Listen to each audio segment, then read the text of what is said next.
ہم وہی کہیں گے جو ہمارا دین ہم کو بتاتا ہے، عمل کرو تو تمہارا بھلا ہے۔ عام طور پر مسلمان رمضان المبارک کے مہینے میں قرآن مقدس کی تلاوت کی طرف زیادہ رغبت رکھتے ہیں، ورنہ عموماً بہت کم وہ خوش نصیب ہیں جو ماہ رمضان کے علاوہ بھی قرآن مقدس کی تلاوت سے اپنے سینوں کو پرنور کرتے ہیں۔ عام طور پر تو قرآن مقدس کو اپنے گھر میں برکت کے لیے یا تو سجا کر کے رکھا جاتا ہے اور یا پھر اور کسی اپنے مقصد کے لیے، مثلا قرآن خوانی یا کسی کے انتقال پر ایصال ثواب کے لیے قرآن مقدس کی تلاوت کی جاتی ہے۔ ورنہ ایک مومن کا طریقہ یہ ہونا چاہیے کہ قرآن اللہ کی کتاب، نبی اکرم صلی اللہ تعالی علیہ وسلم پر نازل ہونے والا ایک عظیم معجزہ، اسے ساری زندگی اپنے ساتھ میں جو ہے وہ سجا کر کے رکھے اور اس کی تلاوت سے اپنے سینوں کو پرنور کرتا رہے۔ قرآن مقدس کی تلاوت کا ذوق و شوق پیدا کرنے کے لیے کچھ باتیں میں آپ کے گوش گزار کروں گا۔ قرآن مقدس کی تلاوت کے لیے سب سے اہم چیز ہے قرآن پاک کو صحیح طریقے سے پڑھنا، یعنی قرآن مقدس کو ترتیل کے ساتھ، صحیح تلفظ کے ساتھ، مخارج اور صفات کے ساتھ میں اس کی تلاوت کرنا۔ حضرت امیر المومنین سیدنا علی رضی اللہ تعالیٰ عنہ سے روایت ہے کہ اس عبادت میں کوئی بھلائی نہیں جس میں علم نہ ہو، اور اس قرأت میں کوئی بھلائی نہیں جس میں تدبر نہ ہو، یعنی بندہ جس قرآن مقدس کو تدبر کے ساتھ میں نہ پڑھے تو پھر اس تلاوت کا پھر لطف وہ نہیں حاصل کر پائے گا۔ اور حضرت عبداللہ ابن عباس رضی اللہ تعالیٰ عنہ نے فرمایا کہ میرا ترتیل اور غور و فکر کرتے ہوئے سورہ بقرہ اور سورہ آل عمران پڑھنا مجھے اس سے زیادہ پسند ہے کہ میں پورا قرآن پاک حدر سے، یعنی معانی میں غور کیے بغیر پڑھ لوں، یعنی یہ دو صورتیں پڑھوں لیکن ترتیل کے ساتھ صحیح پڑھوں، غور و فکر کے ساتھ، تو پورا قرآن پڑھنے سے زیادہ بہتر یہ ہے۔ عام طور پر لوگ جو ہے وہ قرآن مقدس کو ترتیل کے ساتھ میں نہیں پڑھتے، جن کی تعلیم ابتدائی درست نہیں ہوتی ہے، تو انہیں سب سے پہلے تو یہ کرنا چاہیے کہ قرآن مقدس کو صحیح طریقے سے پڑھنا سیکھیں۔ وہ یہ ان پر سب سے بڑا اس وقت فرض ہے، کیونکہ اگر قرآن مقدس کی تلاوت وہ صحیح ڈھنگ سے نہیں کرتے تو نماز میں بھی غلط طریقے سے پڑھتے ہوں گے تو ان کی نمازیں بھی خراب ہوتی ہوں گی۔ تو لہذا یہ سب سے اہم چیز ہے، بندہ سب سے پہلے جو ہے وہ اس کی طرف توجہ کرے۔ ایک روایت میں ہے کہ بندے کو قبر میں ویسے ہی اطمینان اور سکون والی کیفیت حاصل ہوگی جو اس کو نماز میں ہوا کرتی تھی، اور وہ اپنی اس آرامگاہ میں یعنی قبر میں ویسے ہی سکون پائے گا جیسے نماز کے اندر پایا کرتا تھا۔ اب آپ دیکھ لیں آپ کو نماز میں کتنا سکون ملتا ہے۔ اگر آپ کو نماز میں اگر خوب سکون ملتا ہے تو آپ سمجھ جاؤ کہ قبر میں بھی آپ کو بڑا سکون ملے گا، اور اگر آپ کو نماز میں آج لطف نہیں آتا ہے تو سمجھ جاؤ کہ پھر قبر کے اندر بھی وہی پھر بے چینی اور وہی جو ہے وہ بے لذتی آپ کو محسوس ہوگی۔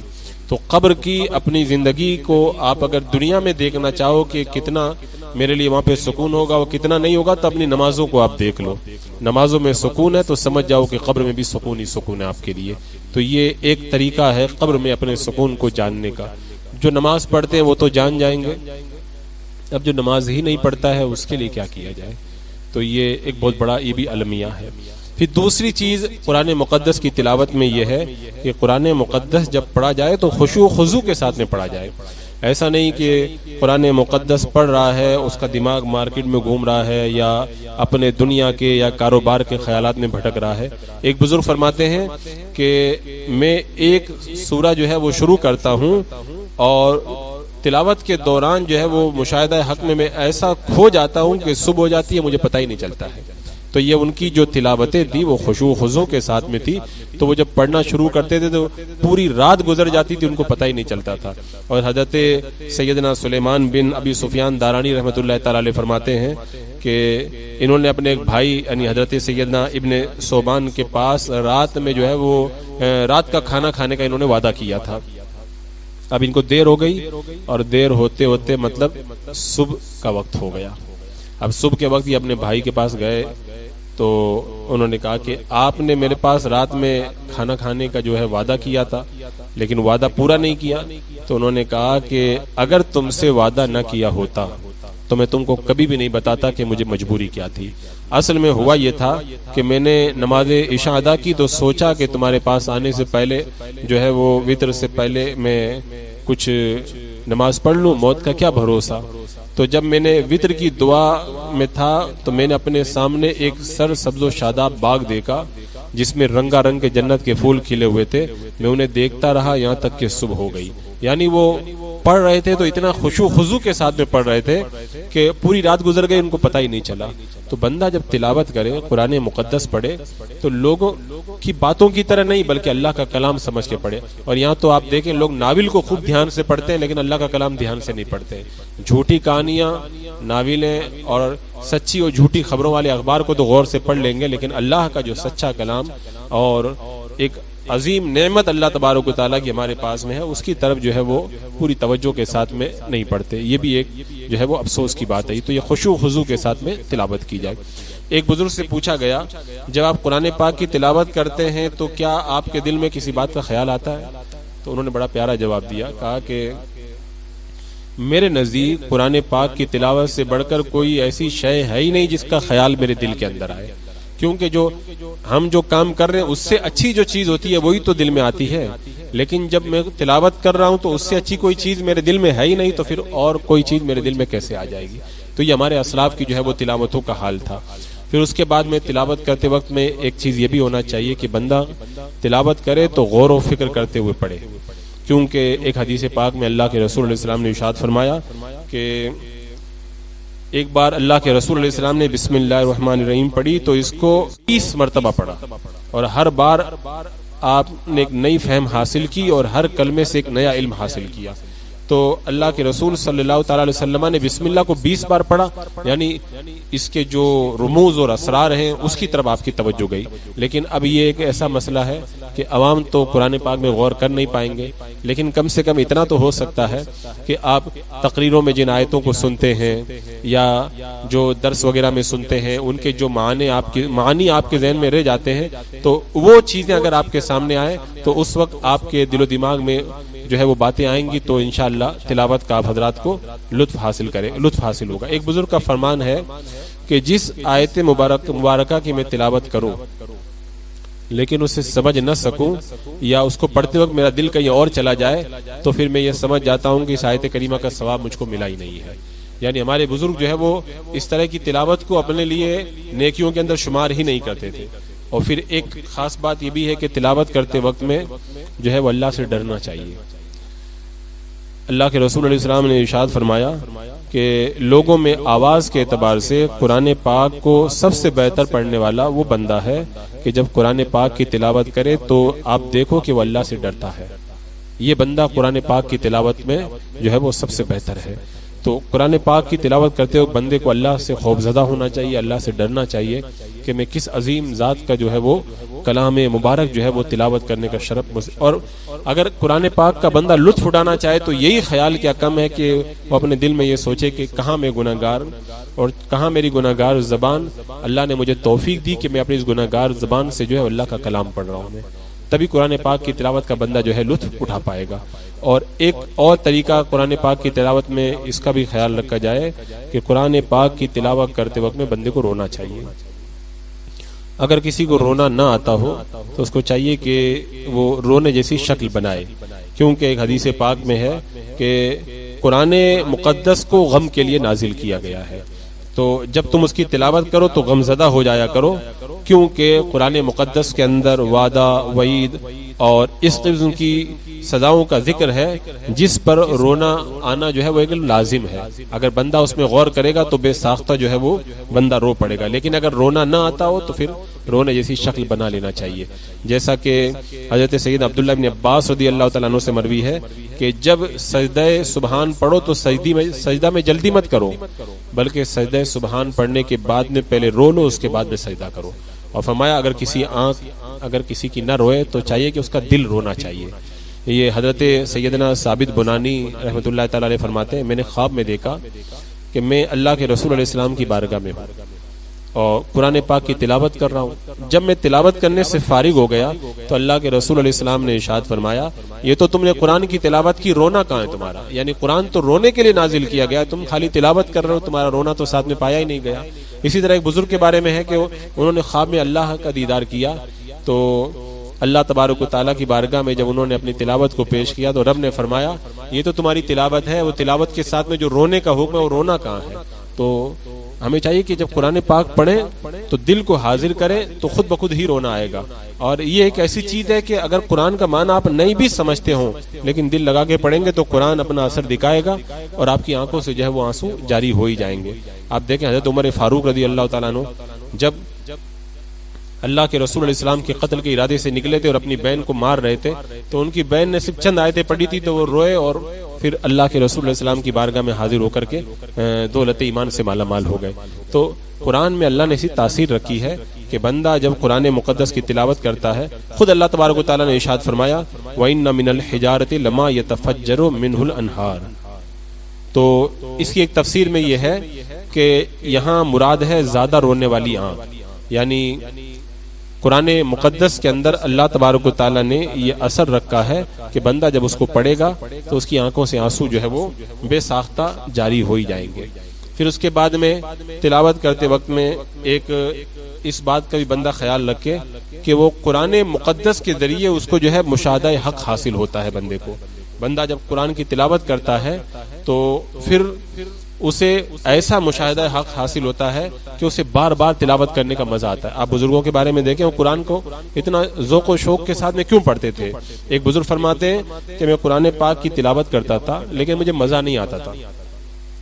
پھر ایک وقت آیا کہ میری کیفیت یہ ہو گئی کہ مجھے یوں محسوس ہونے لگا کہ میں اللہ کے رسول صلی اللہ تعالی علیہ وسلم کو صحابہ کرام کے سامنے تلاوت کرتے ہوئے سن رہا ہوں. تو کہہ رہے کہ پھر مجھ کو مزہ آنے لگا. پھر اس کے بعد میں اور زیادہ ایک درجہ میرا بلند ہوا. اس کے بعد میں جب میں تلاوت کرتا تھا تو ایسا لگتا تھا کہ اللہ کے رسول علیہ السلام پر وحی کے نازل ہونے کے وقت میں حضرت سیدنا جبریل علیہ السلام جو ہے وہ قرآن پاک کی تلاوت کر رہے ہیں. تو مجھے لطف اور زیادہ آنے لگا. اس کے بعد میں اللہ تبارک و تعالیٰ نے ایسا کرم فرمایا کہ اب میں تلاوت کرتا ہوں تو ایسا لگتا ہے جیسے اللہ تعالیٰ سے میں قرآن مقدس کو سن رہا ہوں. تو فرماتے کہ اب مجھے وہ لذت ملتی ہے کہ ہر وقت میں اس لذت کے لیے بے قرار رہتا ہوں. تو بندہ جب دل لگاتا ہے اور یہ تصور کرتا ہے کہ یہ خدا کا کلام ہے تو پھر دھیرے دھیرے جو ہے اس کی لذتوں میں اضافہ ہونے لگتا ہے. اسی لیے حضرت سیدنا امیر المومنین عثمان غنی رضی اللہ تعالیٰ عنہ سے یا حضرت سیدنا حذیفہ سے مروی ہے کہ اگر دل پاک ہو جائے تو لوگ تلاوت قرآن سے کبھی جو ہے وہ سیر ہی نہ ہو، یعنی ان کا من بھرے ہی نہیں، ہر وقت تلاوت ہی کرتے رہ جائیں. حضرت عثمان غنی رضی اللہ تعالیٰ عنہ روزانہ رات میں 2 رکعت میں پورا قرآن ختم کر دیتے تھے. تو مزہ آتا، تبھی تو بندہ پورا قرآن پاک روزانہ ختم کرے گا، ورنہ ایک چیز آدمی ایک بار پڑھ لے تو دوبارہ پھر پڑھنے کی طبیعت نہیں کرتی. روزانہ قرآن مقدس کی تلاوت کرنا، پورا قرآن ختم کر دینا. خود حضرت امام اعظم ابو حنیفہ رضی اللہ تعالیٰ عنہ رمضان المبارک کے مہینے کے اندر جو ہے وہ رات میں ایک قرآن پاک ختم کرتے، دن میں ایک قرآن پاک ختم کرتے اور تراویح میں ایک الگ قرآن ختم کرتے. 61 قرآن مقدس ماہ رمضان میں ختم فرما دیتے تھے. اور امام بخاری رحمۃ اللہ تعالی علیہ کا بھی یہی طریقہ تھا، روزانہ ایک قرآن پاک رمضان میں ختم کرتے، افطاری کے وقت میں ختم کرتے تھے اور پھر قرآن پاک ختم ہوتا تھا وہ اور افطاری کا وقت وہ دونوں دعا کا وقت، پھر اس وقت وہ دعا کرتے تھے. تو اللہ تبارک و تعالیٰ ان پر پھر ایسی اپنی رحمتوں کو نازل فرماتا. حضرت سیدنا ثابت بنانی رحمۃ اللہ تعالی علیہ فرماتے ہیں میں نے 20 سال تک قرآن پاک میں مشقت اٹھائی، اب 20 سال ہوئے اس سے لطف اندوز ہو رہا ہوں. یعنی پہلے قرآن مقدس پڑھتے رہے کہ اللہ کا کلام پڑھوں، دل لگاتے رہے. پھر جب اللہ نے کرم فرمایا تو ایسا دل لگا کہ اب ان کو محنت نہیں کرنا پڑتا، بلکہ اب قرآن مقدس خود ہی ان کو پڑھنے کے اندر جو ہے وہ لطف حاصل ہوتا ہے اور دل لگا کر کے قرآن مقدس کی وہ تلاوت کرتے ہیں. اللہ کے رسول علیہ السلام نے جیسا کہ ارشاد فرمایا کہ لوگوں میں سب سے اچھی آواز سے قرآن مجید پڑھنے والا وہ بندہ ہے کہ جب وہ پڑھے تو تم دیکھو کہ وہ اللہ سے ڈر رہا ہے. تو یہ چیز اسی بندے کو حاصل ہو پائے گی کہ بندہ جو ہے جب قرآن مقدس کو خشوع و خضوع کے ساتھ میں دل لگا کے پڑھے. اور یہ ایک ایسی نعمت ہے جس سے ہم لوگ دن بدن محروم ہوتے چلے جا رہے ہیں. اور عام طور پر لوگ جو ہے وہ قرآن مقدس کی تلاوت کرتے نہیں، اور کرتے ہیں تو دل لگا کے نہیں کرتے، اس لیے قرآن کی برکتوں سے وہ مالا مال نہیں ہوتے. اور آپ کو دیکھیں کتنا افسوس ہوتا ہے کہ اگر کسی کے انتقال کا وقت آ جائے تو ڈھونڈتے پھرتے ہیں کوئی حافظی مل جائے تو اس کو میرے باپ کو سورہ یاسین سنا، یعنی خود اس کے اندر اتنی کیپیسٹی نہیں ہوتی ہے کہ اپنے مرتے ہوئے باپ کو یاسین شریف سنا سکے. قرآن خوانی ہوتی ہے جب کسی کا انتقال ہو جاتا ہے تو تلاش کرتے ہیں کوئی قرآن مقدس پڑھ دے. اگر گھر میں سب تلاوت کرنے والے ہوں، 10 لوگ اگر گھر میں اگر وہ سب مل کر کے اگر جو ہے وہ 3 پارہ پڑھ دیں گے تو قرآن پاک ختم ہو جائے گا. اور قرآن خوانی بغیر کسی کو بلائے قرآن خوانی ہو جائے گی گھر کے اندر.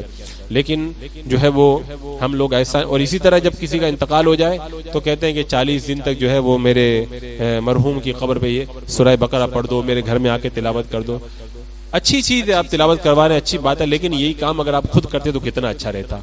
کیونکہ آپ کے جو اہل خانہ میں سے جا چکے ہیں وہ آپ کو پڑھتا ہوا دیکھتے تو ان کو خوشی زیادہ ہوتی، اور آپ تلاوت کرتے آپ کو تلاوت کا ثواب بھی ملتا. اور پھر اس کے بعد میں جو پیسہ دے کر کے آپ جو ہے فکس کر کے کسی حافظ کو قرآن پاک کے لگاتے، یہ بھی ناجائز کام ہے. کیونکہ قرآن مقدس جو ہے وہ پیسہ دے کر کے پڑھوانا، یہ جو قبر وغیرہ پہ پڑھایا جاتا ہے، یہ طریقہ جائز بھی نہیں ہے. اس کا جو جائز طریقہ ہے، جو ہیلا ہے، وہ ایک الگ بات ہے. لیکن اگر بندہ جو ہے وہ خود قرآن مقدس کی تلاوت کرے تو ان ساری مشکلات کے اندر وہ گرفتار نہیں ہوگا.